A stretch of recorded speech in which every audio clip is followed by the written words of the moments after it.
Dear student, আশা করি তোমরা সবাই ভালো আছো। অন্বেষা ম্যাথ আড্ডা ইউটিউব চ্যানেল থেকে সবাইকে আন্তরিকভাবে শুভেচ্ছা ও অভিনন্দন জানিয়ে শুরু করছি আমাদের আজকের ক্লাস। আমাদের আজকের ক্লাস নবম দশম শ্রেণীর গণিত 5.1-এর সমীকরণ গঠন করে সমাধান করো, অর্থাৎ 23 নম্বর এবং 24 নম্বর অঙ্ক আমাদের এই লেকচারে থাকবে। 23 নম্বর অঙ্কটা কি আছে দেখো, আমি প্রশ্নগুলো আগের মতো করে তুলতেছি না, কারণ প্রশ্নগুলো অনেক বড়, তুলতে সময়টা বেশি লাগবে। তো 23 নম্বর হচ্ছে 2 অঙ্ক বিশিষ্ট কোন সংখ্যার অঙ্কদ্বয়ের সমষ্টি 15 গুণফল 56 সংখ্যাটি নির্ণয় করো। তোমরা হয়তোবা মনে আছে কিনা জানি না, অষ্টম শ্রেণীতে একটা সমীকরণের অধ্যায় করেছিলা। সেখানে যখন 2 অঙ্ক বিশিষ্ট সংখ্যা থাকে, একটা ধরতে হয় একক স্থানীয় অঙ্ক, একটা ধরতে হয় দশক স্থানীয় অঙ্ক। দশক স্থানীয় অঙ্কের সাথে 10 গুণ করতে হয়, একক স্থানীয় অঙ্কের সাথে 1 গুণ করতে হয়। আর যখন অঙ্ক দ্বয় বললে শুধুমাত্র এক্স এবং ওয়াই বা যে সংখ্যা দুইটা ধরবা তাই, সেখানে আর হিসাব হবে না দশক আর একক।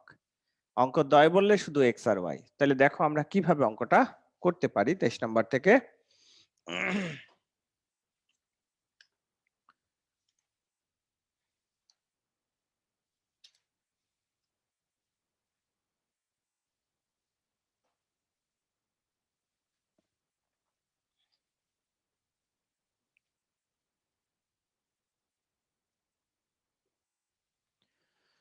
2 অঙ্ক বিশিষ্ট না, তাহলে লিখতে হবে ধরি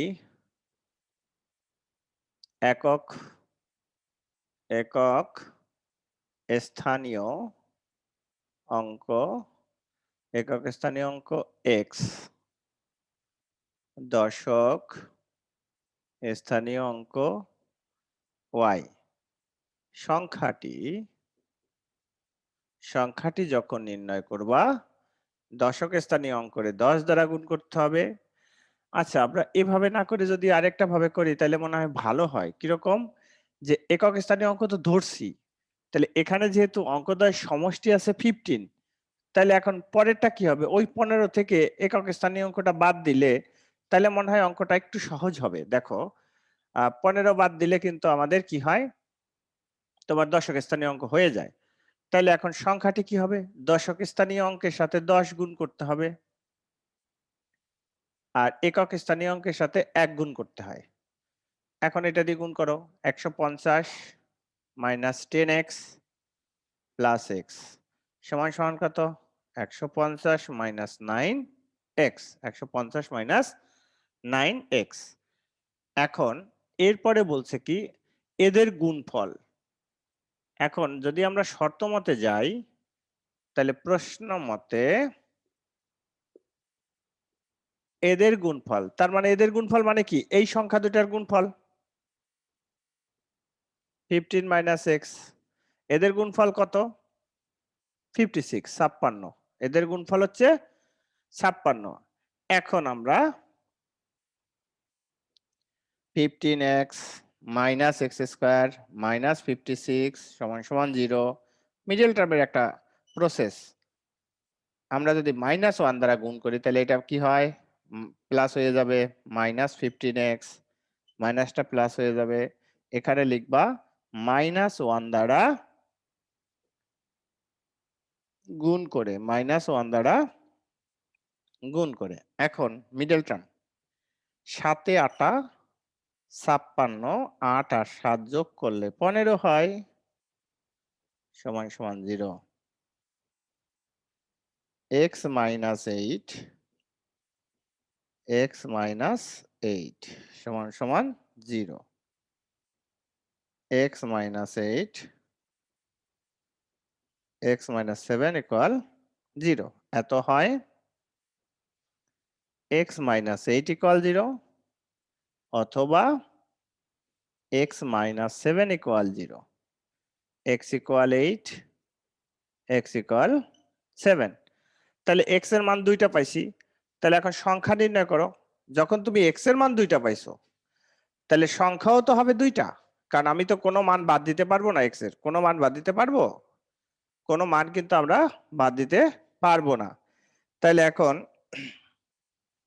লেখো, এখানে 8টা কেমন যেন লেখা হইলো। তাহলে এবার লক্ষ্য করো, লেখো এখন x এর মান 1 না 8, এখন x = 8 হলে সংখ্যাটি কত? 150 মাইনাস 9 ইন্টু 8, 150 8 9 72 সমান সমান 8 8 আর 2 10 7 আর 8 8 8 8 আর 7 15 78। হ্যাঁ, আবার x = যখন 7 হবে, 7 হলে সংখ্যাটি কত হবে? 150 মাইনাস 9 ইন্টু 7, 150 মাইনাস 7 নং কত? 63। তাইলে 7 আর 3 10, 4 1 7, 8 আর 7 15, 87। তাইলে এখন লিখবা নির্ণেয় সংখ্যাটি 87 অথবা 78। এই যে আমরা এখন যেভাবে করলাম অঙ্কটা, এইভাবে করলে তোমাদের একটা সুবিধা আছে। সুবিধাটা কোথায়? যেমন যদি আমি দশক স্থানীয় অঙ্ক এখানে y ধরতাম, তাইলে একটা x এর মান পাইতাম, একটা y এর মান পাইতাম। তখন প্রশ্ন থাকতে পারতো দশক স্থানীয় অঙ্ক তো x ও হইতে পারে, তার মানে দুইটা সংখ্যা বের করতে হবে। তো যেখানে সমষ্টি দেওয়া থাকবে সেখানে যদি তোমরা এইভাবে একটা ধরে নাও, তাহলে x এর মান দুইটা আইছে, তার মানে সংখ্যা হবে দুইটা। এই যে সংখ্যা দুইটা হয়েছে। আর তুমি যখনই একটা x একটা y ধরতা, তখন কিন্তু প্রথমে x এর মান পাইতে একটা, y এর মান পাইতে একটা, তার মানে সংখ্যা কিন্তু বের হইতো একটা। তখন আবার লিখতে হইতো যদি মানে y একক স্থানীয় অঙ্ক হয়, x দশক স্থানীয় অঙ্ক হয়, তখন সংখ্যা আরেকটা বের করতে হয়। এই কাজটা কিন্তু তোমরা ক্লাস 8-এ করেছো, জানি না মনে আছে কিনা। তো ডিয়ার স্টুডেন্ট, দেখেন যদি আপনাদের অঙ্কটায় কোনো প্রবলেম থাকে তাহলে আমাকে প্রশ্ন করতে পারেন।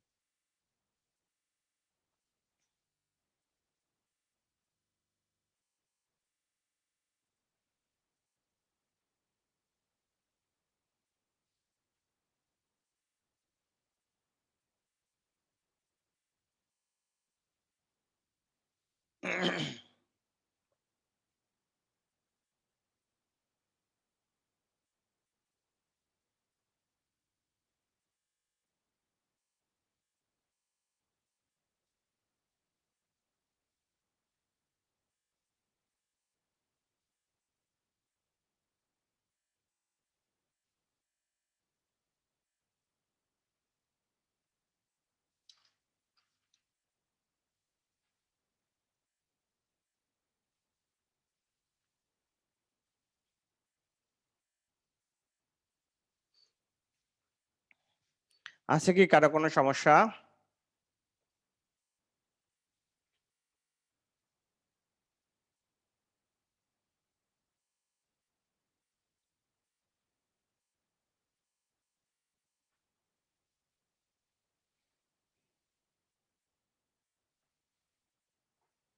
আশা করি কার কোনো সমস্যা নাই। এবারে আমরা যাব বইয়ের 24 নম্বর অঙ্কটায়। প্রশ্নটা বোঝার চেষ্টা করবা, তাহলে অঙ্কগুলো পারবা। একটি আয়তকার ঘরের মেঝের ক্ষেত্রফল 192। মেঝের দৈর্ঘ্য 4 মিটার কমালে, প্রস্থ 4 মিটার বাড়ালে ক্ষেত্রফল অপরিবর্তিত থাকে। অর্থাৎ এই যে মেঝের দৈর্ঘ্যটা যদি 4 কমাই আর প্রস্থটা যদি 4 বাড়াই, তাহলে ক্ষেত্রফল অপরিবর্তিত। কারণ একদিকে যে মানটা কমছে আরেকদিকে সেই মানটা বাড়ছে, তার মানে তো ক্ষেত্রফল অপরিবর্তিত থাকবেই। তাহলে মেঝের দৈর্ঘ্য ও প্রস্থ নির্ণয় করো। তাহলে মেঝের দৈর্ঘ্য এবং প্রস্থটা আমরা কিভাবে নির্ণয় করব দেখো।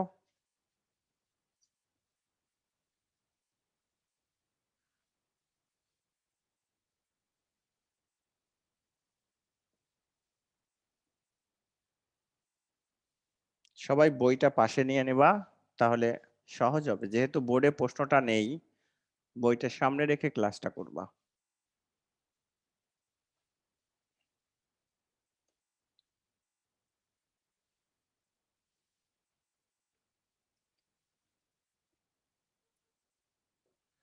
লেখো ধরি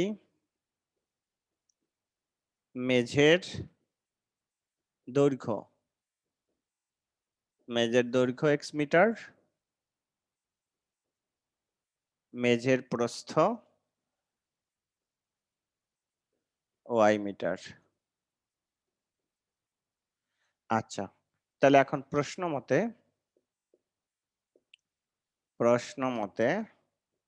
ক্ষেত্রফল কত আছে? 192।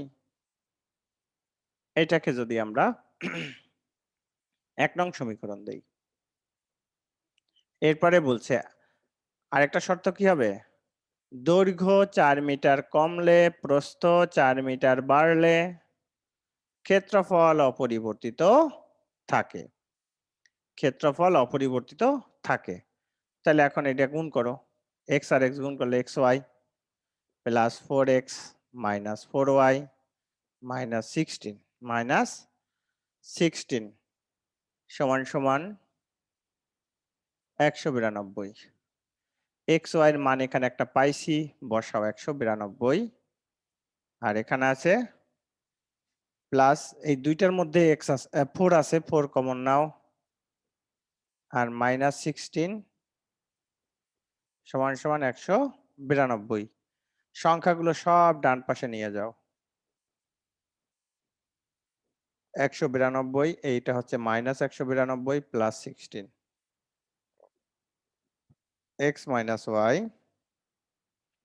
এটা কাটা যায় 16, আর এই 4 এর পাশে আসলে ভাগ হয়ে যায়, বা x মাইনাস y সমান সমান 4, x ইকুয়াল 4 প্লাস y। এটাকে দাও 2 নং সমীকরণ। এখন x এর মান 1 নং সমীকরণে বসাও। x এর মান 1 নং সমীকরণে বসাও। x এর মান 1 নং সমীকরণে বসায়ে পাই। তাহলে x এর মান যদি 1 নং সমীকরণে বসাই, তাহলে y থাকে y ইন্টু 4 প্লাস y সমান সমান 192, 4y plus y square minus 192 equal 0, y square minus plus 4y minus 192 equal 0। এখন এটার মিডল টার্মে কত হয় দেখো সংখ্যাটা। মিডল টার্মে কত হবে? 192, 16 আর 12, 16 আর 12।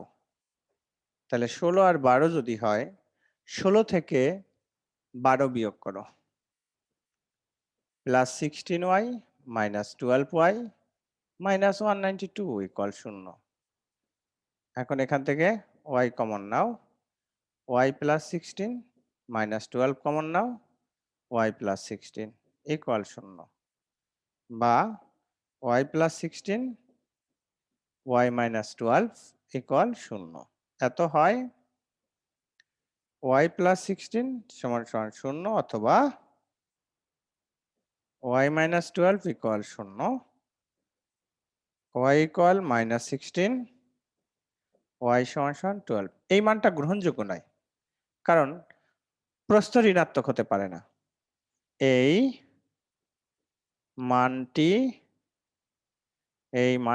গ্রহণযোগ্য নয়,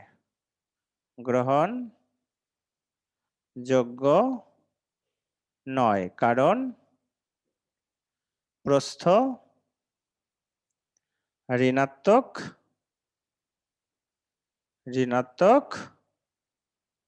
হতে পারে না।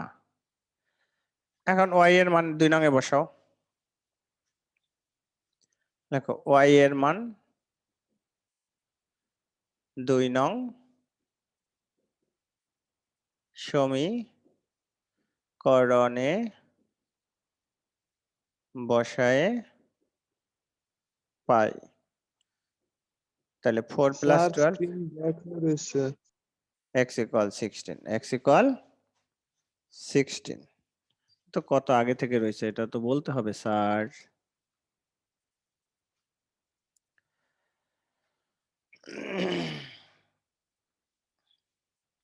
সরি ডিয়ার স্টুডেন্ট, আমাদের এটা মানে ভিডিওটা একটু দাঁড়িয়ে গেছিল।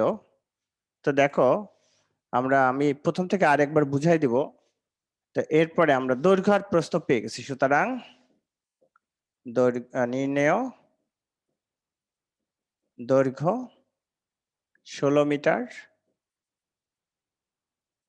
প্রস্থ 12 মিটার। 12 মিটার, এই হচ্ছে আমাদের অঙ্ক। তোমরা অঙ্কটা একটু তুলো, তারপরে আমি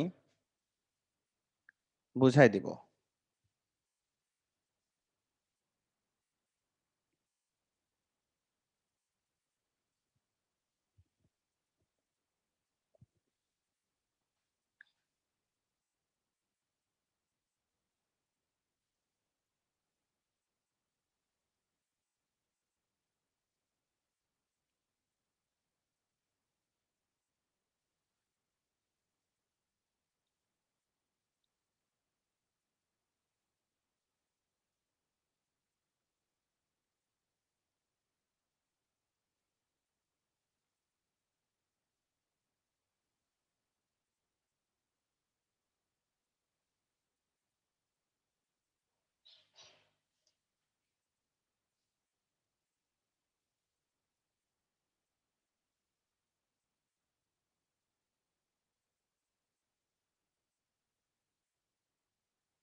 দেখো, আমি বুঝাই দিচ্ছি তোমাদের, যেহেতু আমাদের ভিডিওতে একটু রেকর্ডিং একটু প্রবলেম হয়েছিল। প্রথমে আমরা মেজের দৈর্ঘ্য ধরছি, মেজের প্রস্থ ধরছি। তাহলে মেজের ক্ষেত্রফল দৈর্ঘ্য গুণ প্রস্থ 192। আবার দৈর্ঘ্য 4 মিটার কমলে প্রস্থ 4 মিটার বাড়লে, তাহলে দৈর্ঘ্য 4 মিটার কমছে, প্রস্থ 4 মিটার বাড়ছে। তাহলে দৈর্ঘ্য আর প্রস্থ গুণ করলে ক্ষেত্রফল হয়। অপরিবর্তিত থাকে মানে কি, ওই 192 থাকে। এখন এটার সাথে এটা গুণ করে দাও, xy 4x 4y -16। xy এর একটা মান আছে এখানে 192, তাই বসাই দিছি। আর এখানেও 4, এখানেও 4, 4 কমন নিছি, x - y -16 আছে। এখন এটার সাথে তো x আছে, y আছে, এই জন্য সংখ্যাগুলো সব ডান পাশে নিয়ে গেছি। তাহলে 192 - 192 আর এই +16, এটা কাটা যায়। আর এই 4 এখানে গুণ ছিল, এটা ভাগ হয়ে গেছে। 4 4 16, x = 4 + y 2 নং সমীকরণ। আচ্ছা, এরপরে এই যে x এর মানটা পাইছি, এই x এর মানটা যদি আমরা 1 নং এ বসাই, x এর মান 1 নং সমীকরণে বসায় পাই, কারণ এই কাজটা করছি আমরা 1 নং থেকে করে 2 নং পাইছি, এই জন্য এই মানটা 1 নং এ বসাইতে হবে। তাহলে এখন গুণ করে মিডল টার্ম করো। 16 আর 12 গুণ করলে 192 হয়। কমন নিছি, y + 16 y - 12 = 0 হয়। y + 16 = 0, y - 12 = 0। y = -16, y = 12। এই যে মাইনাস, কারণ যেহেতু এটা প্রস্থ, দৈর্ঘ্য প্রস্থ কখনো ঋণাত্মক হয় না। যদি এখানে x বের হইতো, তাহলে সেখানেও আমরা এই কথাটা লিখতাম যে এই মানটি গ্রহণযোগ্য নয়, কারণ দৈর্ঘ্য কখনো ঋণাত্মক হবে না। আর এটা যেহেতু y মানে প্রস্থ, এই জন্য প্রস্থের কথা উল্লেখ করছি, যেটা থাকবে সেটা উল্লেখ করবা। y = 12। এখন y এর মান যদি আমি এই 2 নং এ বসাই, তাহলে আমি x এর মান পাই। y এর মান 2 নং সমীকরণে বসায় পাই, x = 4 + 12, x = 16।